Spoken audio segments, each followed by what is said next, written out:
Selamat sore Bapak Ibu dan saudara-saudari yang terkasih dalam Kristus. Perkenalkan, nama saya Suster Verona MSF. Kami ingin mengajak Bapak Ibu untuk sedikit mengenal dan melihat bagaimana kami membangun kecintaan kami terhadap kitab suci. Dan di sini saya tidak sendiri, tetapi saya akan ditemani oleh seorang suster sesepuh kami yang menjadi inspirasi juga bagi kami dalam hidup panggilan. Beliau sudah menjalani hidup membiara selama 54 tahun.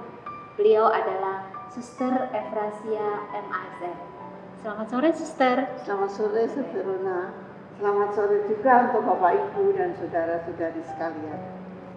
Kami sedikit ingin tahu dan juga mungkin Bapak Ibu yang ada di luar atau saudara-saudari ingin sedikit mendengar pengalaman Suster, bagaimana sih supaya semakin mencintai kitab suci. Apakah mulai dari usia kecil dibiasakan untuk membaca kitab suci, atau nanti ketika sudah dewasa, atau seperti apa supaya kami semua juga semakin akrab dan semakin mengenal kitab suci. Bagaimana pengalaman Suster? Ya, dari pengalaman saya waktu masih kecil, situasinya berbeda ya dari zaman saya dan sekarang.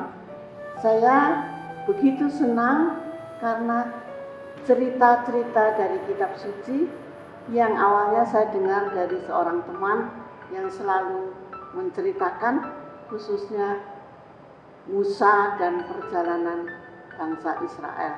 Itu awal saya begitu merasa tertarik karena cerita-cerita, dan terus berkembang lewat pelajaran agama, lewat di gereja. Semuanya itu kitab suci saya kenal dan cintai karena cerita-ceritanya itu. Dari awal hanya cerita Ya. ya. Sebagai anak kecil, ya senang sekali kalau mendengar cerita-cerita itu. Lalu setelah saya masuk biara, karena waktu saya masuk biara itu sebelum Konsili Vatikan kedua, kitab suci di rumah-rumah itu belum ada, paling cerita-cerita itu dengan gambar-gambar. Dan di biara ada kitab suci yang terbitan Nusa Indah dengan banyak catatan. Saya senang sekali saya bisa membaca itu. Pelajaran yang saya terima ya, dan kitab suci masih saya lihat ini sebagai pengetahuan menambah. Saya tahu apa tuh kitab suci itu. Ketika saya mulai kuliah, yang kebetulan kuliah saya itu sehubungan dengan agama, ya, yang sekarang disebut IPA, tapi waktu itu masih disebut Akademi.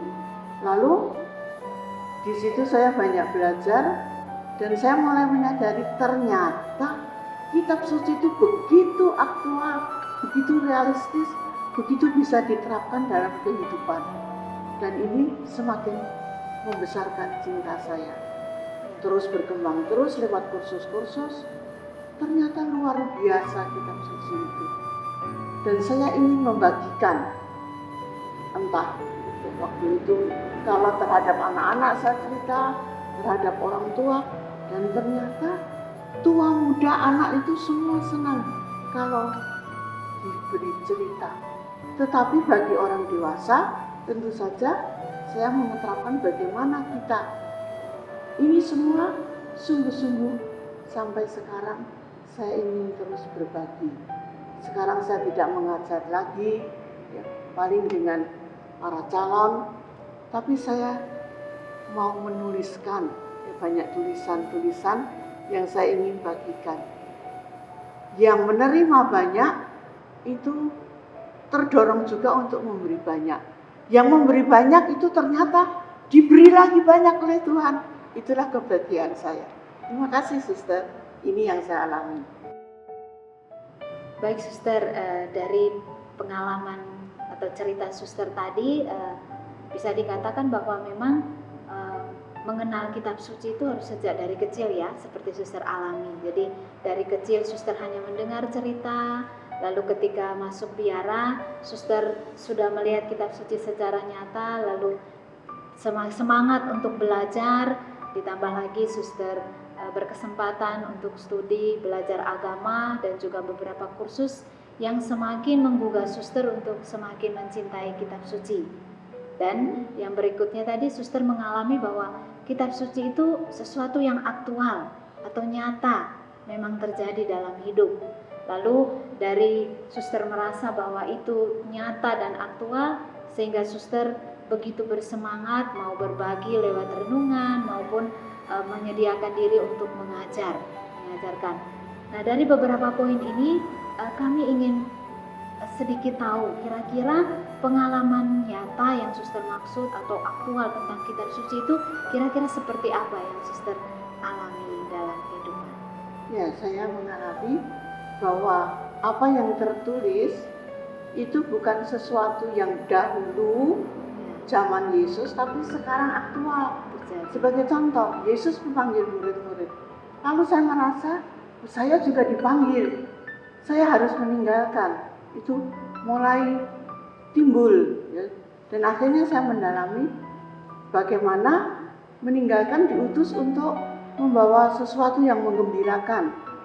Apakah kehadiran saya, apakah pekerjaan saya sungguh-sungguh membawa sukacita. Jadi aktual itu bukan hanya kisah lalu, tapi aktual sekarang. Konkret saya hadapi, ada orang yang harus saya layani. Yesus mengajarkan melayani. Jadi semua aktual itu maksudnya sekarang ini, dan konkret itu saya bisa melakukan itu. Kalau itu pribadi, tapi saya juga melihat bahwa Yesus itu juga berbicara kepada semua. Kita dipanggil, ya kalau dipanggil jadi guru, jadilah guru yang baik. Pokoknya semua. Saya menceritakan pengalaman saya, tapi masing-masing pasti punya pengalaman. Dipanggil kalau mau menggali, mencintai. Mungkin orang yang dekat, orang tua, yang sudah tua seperti saya, yang sering harus dilayani. Bagaimana saya melayani orang tua, ataukah saya momal, itu semua konkret sekali kita hadapi kalau kita memang melihat sabda Tuhan itu sekarang juga Tuhan bersabda kepada kita. Ya, Suster, berarti memang sabda Tuhan itu nyata dialami ya, Suster, dalam kehidupan sehari-hari. Tetapi yang penting berani untuk memaknai dan melihat itu secara dari kacamata kitab suci ya, Suster ya. Lalu Suster, kira-kira Suster punya pesan atau punya tips untuk Bapak Ibu atau orang-orang muda supaya semakin juga ikut belajar dan juga mencintai kitab suci. Kira-kira Suster punya tips seperti apa, Suster? Ya, sekarang ini sudah banyak sekali alat-alat komunikasi yang modern, dan gereja juga menyadari itu suatu yang senantiasa juga untuk mewartakan sukacita.